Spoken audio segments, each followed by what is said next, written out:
Now, more interestingly and more amazingly, with the group feature, is let's say, for instance, our writing workspace. I have only about 3 or 4 kids in the class that I want to have focus on spelling.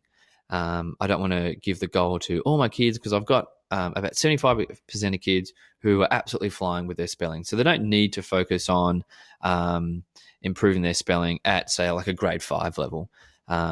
So what I can do is with groups, I can start to differentiate my classroom by putting groups for certain tasks or certain cards or certain goals rather. So for instance, I can add a group here and just call it spelling group A, for instance. Now let's just say, for instance, this might be my sort of lower cohort of spellers.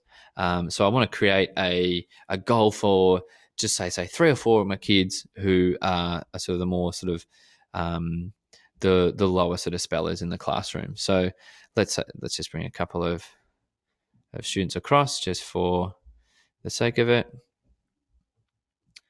and let's just say we'll put those 2 in there, and that's our spelling group A. What we can do is go back to our workspace.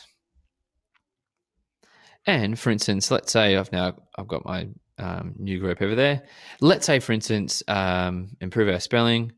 We just want our spelling group A to work on that. So whether they're a lower cohort or an extension cohort, or if you just want to differentiate the learning to different sort of needs or interests, I can sort of create groups and then allocate them to specific goals, and then add specific resources and evidence, and even to differentiate rubrics for different levels or interests in my classroom.